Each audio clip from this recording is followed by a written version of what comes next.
Hello, this is Abby. Dear Abby, this is gonna be a long one. Oh boy. Dear Abby, how do you tell the difference between a new exciting crush and a rebound? Does it matter? Dear Abby. Dear Abby, Dear Abby. Welcome to our little corner of the internet. This is the Dear Abby podcast. I hope you stay and hang out with us. See you in a sec.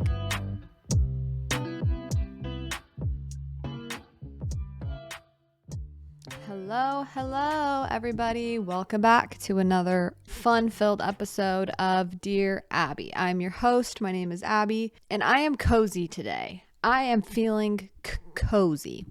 It's been a wonderful sunny time where I am in California. Super grateful for that. It's been a great week. I hope you guys are having a great week as well. Thank you for listening to this week's episode of Dear Abby. I hope you guys enjoy. Today, we are talking about complacency in recovery and also just overall complacency, how that can hurt your mental health and hurt any type of growth in that area, as well as how much, like when you play into the despair thoughts or the why me type of thoughts, sometimes that can further escalate and then also push back our recovery because we don't take action sometimes when we are like kind of in victim mode. And it's weird because victim, I feel like, is kind of it is, even saying the word just has like a weird connotation or I guess vibe to it because it can be so negative. And I come from a place where I, for a long time, played the victim card on myself and in my life circumstance. And that made me more miserable. It made me feel less in control of the things I could control, which felt like I was not living a real life because then I realized that I had control over a lot of things that I did. And when I started living that way and taking initiative on things and choosing to do stuff that I felt like I was supposed to be doing or that I wanted to do or I wanted to explore, and also doing things that I didn't necessarily feel like doing, but that I know deep down I want to get better at or I want to do. That's just like a tiny portion of what I wanted to talk about today. I mostly just want to talk about complacency and how that can negatively impact your overall mental health and especially your recovery. Or if you have been in recovery for a long time and you get to a place where you're like, oh, I am doing fine. I don't need to do any exposures, or like, oh, I'm fine. I don't need to sit here and feel this and sit through this wave of emotion. Like I'm probably going to be fine. I'm just going to move on and not worry about it. The more we ignore something we know we need to do to feel better later on and deeper within, the more we become complacent and like the small daily things start to add up. And then in the next 6 months, like that's just kind of the slippery slope with becoming complacent. Before we jump into that part of today's episode, we're going to do dubs and L's, and then we're going to go into the details, and then we're going to do the main topic of today's episode. And then that's going to be it for today. And then next week, we'll get back to Dear Abby. I'm spacing out when I do Dear Abby's, so I'm going to do a Dear Abby every other week. For now, I'm not replacing that part of the podcast with anything, but in the future, I do want to replace it with something else. I was racking my brain trying to think about what my dub for this week has been. And it's been a great week. Like I've done a lot of fun things. We had our Dungeons and Dragons session 1, and that was really fun. Kind of just hung around the house. Well, I did a lot because my husband was working on my car and because my husband was fixing my car's brakes. So I didn't have my car. And then some of his family was in town, so he was hanging out with them, and then I would hang out with them every once in a while. So it was just a lot of dubs. It was just good family, fun. And as I'm trying to rack my brain around this the past couple of days to be like, hey, what do I want to like zone in on and talk about for my dub? I was just getting so much brain fog, and I'm still experiencing that to a crazy amount, and I don't enjoy that. And I find the feeling of brain fog to be very uncomfortable, very unnerving. It just feels bad to have your brain not bringing things up when you're trying to think of them. Like I'm trying to give it something to go fetch, but it won't fetch, basically. And sometimes my anxiety and my health obsessions are just more health anxiety, honestly, than OCD, because it's like a physical feeling. I get really anxious if I can't think of something on the spot, and I get a rush of cortisol, basically, or anxiety. That feeling of my heart kind of starts to beat faster. I start to feel what's wrong with me, but I am good at riding the wave. I can ride the wave, but I'm still pretty uncomfortable. And the feeling of being stuck in your body has been something for me lately, which has not been very pleasant as well. I also had a pretty vicious migraine a couple of days ago, and it took me out for about half the day. I was like waiting to throw up. I just had to lay in a black room for hours and hours, and anything made my heart or made my head pound even more. And so normally when that happens, I get brain fog, because it's like when I try to think, my brain hurts more. The past 2 days, so I think just it's like residue brain fog from my migraine. And I don't get migraines often. I get them like once every couple of months randomly, and they take me out for about like a day. Yeah, so that was my L, was just my brain fog. It was hard to remember anything, hard to put pieces and things together, hard to think of things. And that makes me feel sad, because I like thinking of things, and because I like to think about things. And I also like to feel capable and smart.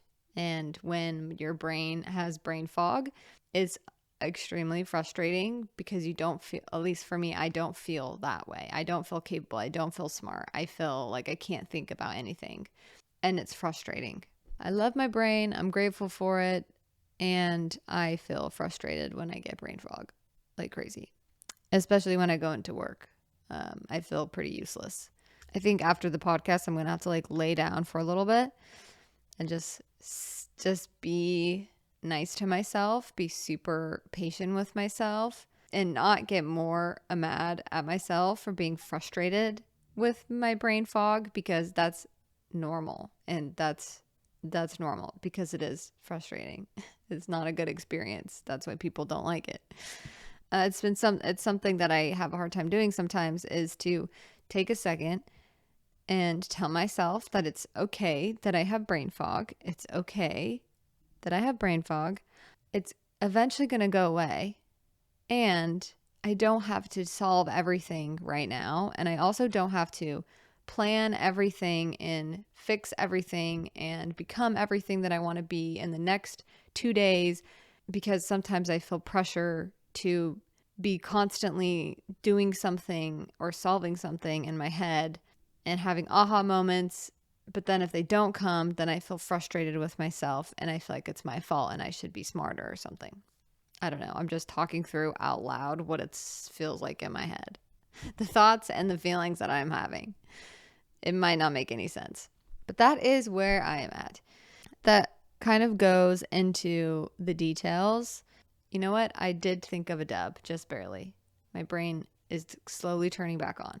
See, even like when I talk through my emotions, and when I'm talking through everything that I'm thinking, just like writing it down or telling somebody or telling a camera or telling yourself or laying there in the dark, but talking through it, working through it, it helps bring clarity to my mind. And then I feel like my brain fog slowly starts going away. It's not gone, but that does help my brain fog, is talking through something, moving through something mentally, like going on the mental journey of walking through my feelings and my thoughts that are associated with those feelings. But it's not a process necessarily trying to figure it out, because sometimes if figuring it out exactly, like a feeling or why I have brain fog, makes it worse for me. But walking through the feelings and the thoughts just helps me go through the journey of it. But it's more so an objective of just saying what's happening and what's actually being able to say what I'm feeling, what I'm thinking. Because sometimes that's the hardest part for me, is to actually be like, what am I thinking? How do I feel? That's because some of us have a lot going on internally. We have a big inner world, and that's an amazing thing. It can feel very complex and complicated. So walking through those things can be very helpful. Okay, moving on. But the dub that I thought about was before I socialize with people. I've talked about this. It's been a theme. I'm going through something. When before I socialize with people, or I have, like, for instance, when I play Dungeons and Dragons and I'm DMing and I'm like the dungeon master, the game master, whatever you call it. I love prepping for it. And then I get in front of people and I get scared to share what I've prepped. And I also get scared to share what I'm thinking and feeling about stuff. And I also feel embarrassed sometimes to make mistakes. Like, I don't want to mess up a word. I don't want to not understand what I'm saying fully. I want to make sure I understand everything. But that's coming from a place of trying to make everything perfect. And I noticed the past couple of times I've played, it's making me not have fun. And it's also, it's kind of stripping the joy out of the game for me. And that's not what I want, because it's a game and it's fun and I love it. And also I want to just enjoy being with the people that I'm with when we're playing, because that's like the main part of it for me. When I played with my siblings and cousins, was like just spending time together and like going on and just hanging out and telling the story, and almost like you're writing a book with your friends. It's really a fun game, and it's all about interacting back and forth. So when I was in my head, I wasn't listening as much, and it made me more anxious because then I couldn't put thoughts together. Long story short, before the game, I was stressed and I was putting a lot of pressure on myself to perform perfectly, to not say a word wrong. I was already beating myself up for words that I said wrong or didn't understand when I said them fully. I was beating myself up for being awkward sometimes. I was already running through scenarios that I've been in the past where I feel embarrassed after, or I just feel like that social anxiety, that dread feeling after of like, oh my gosh, I think everyone hates me type of a feeling. And I sat there and I realized there's like a part of me that's clinging so tightly, obviously, to this like perfection. I had to be perfect at this. I had to be perfect at being a dungeon master or playing this game and creating this world for my friends. Also, there's a part of me that is like clinging to have to prove something, I guess, to other people. It was exhausting me before I had even played, and it put so much pressure on me. And I can appreciate being in a pressure. Like, I can appreciate pressure. I can do well under pressure. But the type of pressure that I don't do well under is trying to be perfect and stuff that I'm putting on myself, because I can be so mean to myself if I'm not this ideal version that I have in my head of how it's supposed to be. I was laying in the dark. I was thinking, okay, I can't mess up this. I can't mess up this. I got to remember to do this. I got to remember this will tie this plot line together. I got to remember this. I felt so anxious and not excited to play. So that was an indicator to me. I am approaching this in the wrong way. I will burn out so fast and not want to keep playing or not want to keep socializing because I am putting so much pressure on myself to perform a certain way socially. I generally had to first like listen to all the worries that were popping up, and instead of judging and being mad at myself for thinking that or making myself feel worse or letting them take control over my feelings, I was able to take a step back and not be so attached to the thoughts. And as I was listening, the thoughts kind of made me feel like I had to be someone that I'm not. Being and feeling like you shouldn't be yourself and then that would be perfect is not a great feeling. So as I'm listening and as I'm realizing what my main worries are, I was able to kind of bring those to the surface. I was able to break down more so where these thoughts were coming from, what beliefs or what fears, core fears these are coming from. And it's definitely like a social anxiety, and it's definitely a fear of being like socially rejected. And even just speaking that out loud and saying what actually was happening underneath all of those initial thoughts is so helpful in that process. It was really helpful to me and kind of sparked the reason why I wanted to talk about the main topic of today's episode, which is like complacency. Because when I don't do what I did before we played and take the time to sit with my thoughts and my feelings and try to process and walk through them and get to and peel back the layers to find what I'm really worried about. And then once you find that, you're able to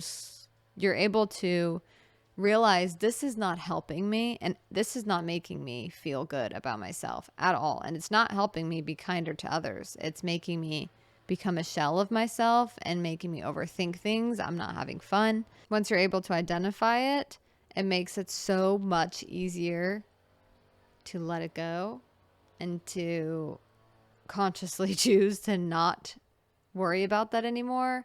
And like, I want to let that fear go. But again, peeling back those layers when you're having all these initial worries can be so helpful. It's very similar. It's the same concept when you're doing OCD recovery, where you're pulling back these layers to find like the core fears.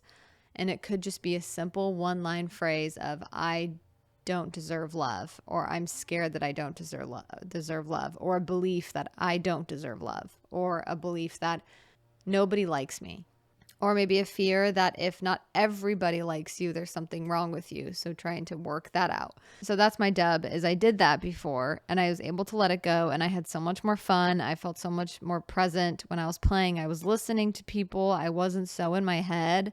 It helps with improv, obviously, because if you're not listening, you can't respond. I had so much more fun and I wanted to do it again versus at times where I put so much pressure on myself to be perfect. I don't enjoy it because then I notice all of my mistakes and that's all I'm focusing on, as if my mistakes are the end all be all to who I am and how I am doing in life, which is not fair at all. And then to go into the details, my quick in the details is the idea and the beauty of fading emotions. I take a lot of comfort in the fact that emotions are flowy, that emotions are constantly flowing. Sometimes it can feel like an emotion is stagnant, but it's more a feeling and a reoccurring thought that creates a feeling that can be stagnant, so it feels like it's never going away. But then you just do the process that we've been taught and that I just talked about, where you try to understand what's happening and be curious and follow where that takes you with those thoughts and feelings. And then that helps it start to ebb and flow. That helps it move on, go to a different feeling. And instead of trying to control how I feel all the time, which can be really hard for me, which can be something I struggle with, is I want to obviously feel good all the time. That doesn't make me happy when I'm constantly obsessing over how I'm feeling emotionally. But rather than trying to control the emotions, when you really just let them be and ride the waves, let them be and come and go as they please, life becomes sweeter and life doesn't feel as rigid when you're able to ebb and flow with your emotions. To be really specific as to what that actually means in practice in life, is you're walking through a park. All of a sudden you feel sad and you don't understand why. So instead of identifying what you're feeling and then obsessing over it or telling yourself you shouldn't feel sad, you should feel happy, shitting on yourself, those types of responses can then make you feel more and more stuck with that emotion. Also, you're not learning, I think, what the emotion is trying to teach you, which I don't know what it's trying to teach you, but sometimes they teach us stuff about ourselves, about what we actually care about or things we might be ignoring, or maybe it's just a random emotion.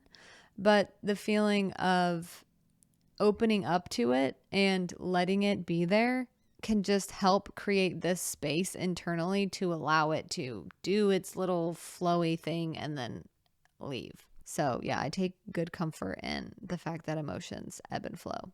Now, the main topic of today's episode is complacency and recovery. Sometimes we go through really hard things.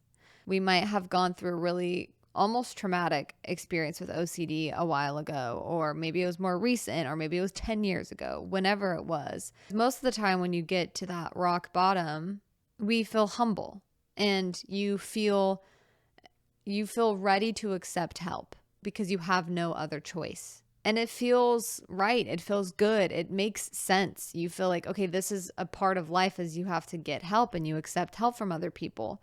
And then when you seek help, you start to trust what they say. You do the things that they're telling you to do. Like if you go see a therapist or just a family member, a friend, or a YouTube video that you see of a therapist because you can't afford one-on-one therapy. And you start to do the things that you're told will make you feel better. And you trust that. And it starts to make you feel better. It feels real. It feels, okay, this is changing me. I feel changed. You continue to do it. And then you get better and better and better. And maybe eventually you feel like, oh, nothing can stop me now.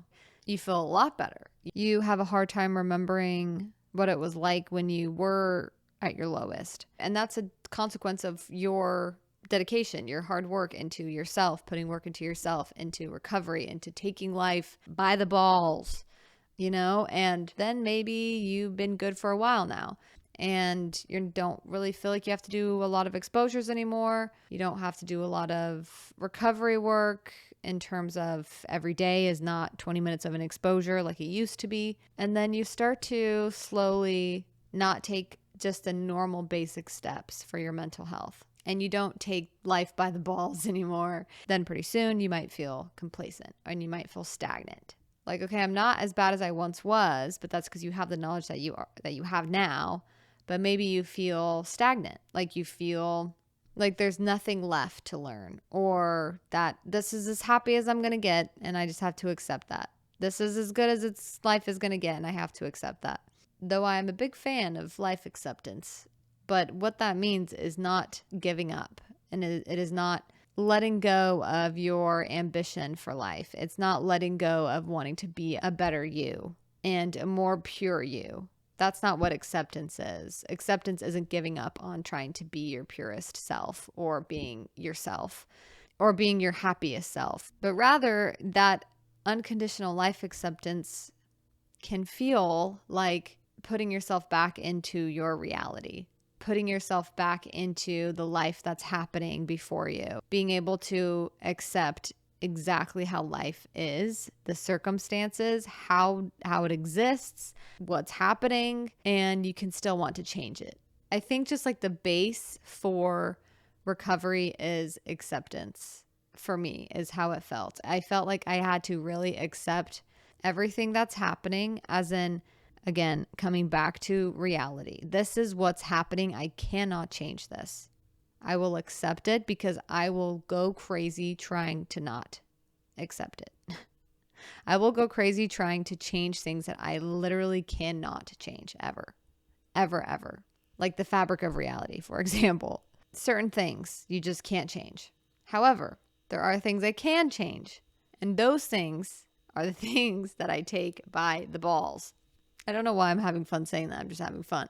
And this idea of, and so complacency is obviously when you stop doing the basics and you stop taking care of yourself, or you stop doing the things that help you be serious about having a good life and a fulfilling life. It can be things that can make you feel complacent or consuming too much.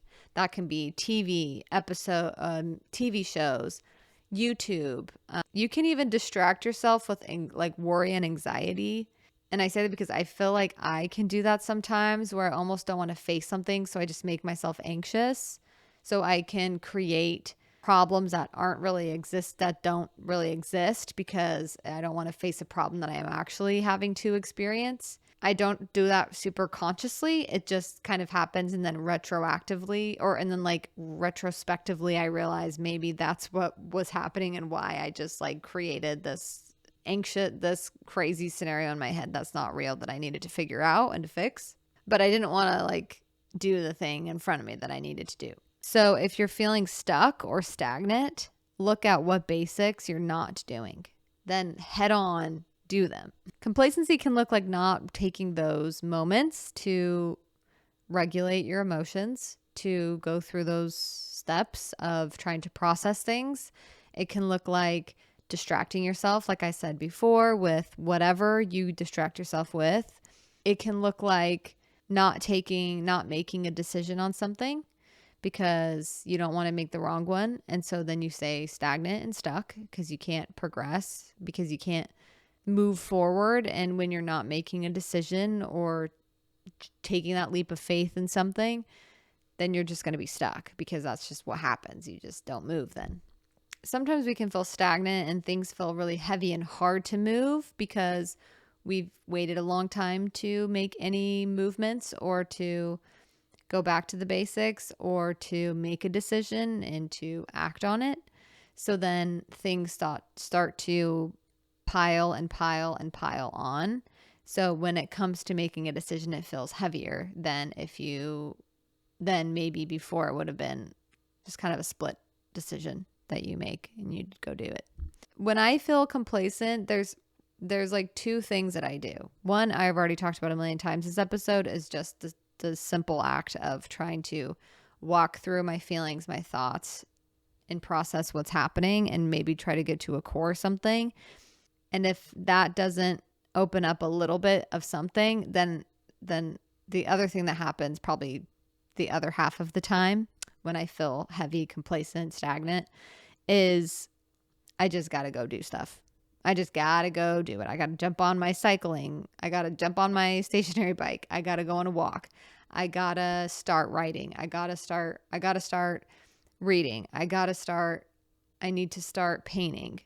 Then eventually I start to get in the flow of things. Sometimes it takes me weeks to like feel better about something, but I just got to go do it. I got to go start something. I got to start whatever I'm not wanting to do. And because sometimes there's really nothing that you can say to talk yourself into doing what it is that you know you need to do. I used to not like the word need.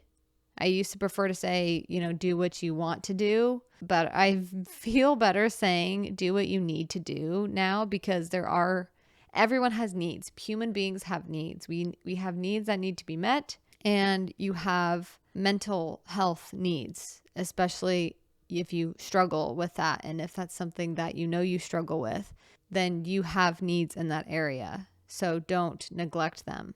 We also have needs like emotionally and spiritually and physically. So there are things that you need to do for your health. I think more like a rebellious part of me would be like, well, I don't want to do anything that someone tells me I need to do. But it's more so when I tell myself that, like, hey, you need to take care of your body. You need to exercise. You need to take a second and breathe and check in mentally, see how you're doing, see what things you're not participating in that you should be in order to protect your brain. There's nothing that helps me get back into it other than just getting back into it.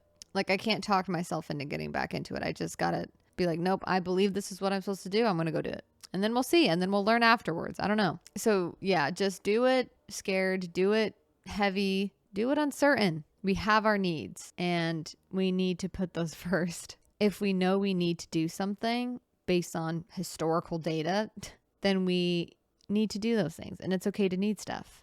Like when you hear you need to be healthy, you need to eat good. Just being told you need to do something doesn't feel good sometimes. And that can be based on your history and based on your upbringing, or, that can trigger some emotions in some people that doesn't feel good to be told you need to do something. So that's like a different thing. And that's stuff that maybe some of us need to work on. Also, maybe once we figure out why we hate accepting the fact that we do have basic needs and we have needs, and we're able to see it more clearly, like factually speaking, there are things that we need, and it gives you more purpose and responsibility when you fulfill your needs and when you go do those things. I think that's it for that. So that's going to be it. Thank you so much for listening to this week's Dear Abby. If you enjoyed the podcast, it'd be awesome if you left a rating and a review on Apple or Spotify podcasts.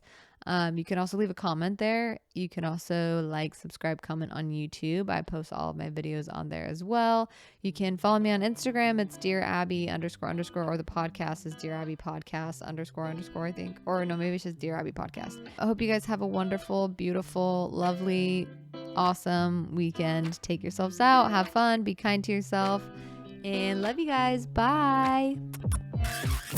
우회전 taking a ride to join a lane 눈치 보면서 들어가 할 때 찾아 나머진 바빠 개설레임 바꾸는 사람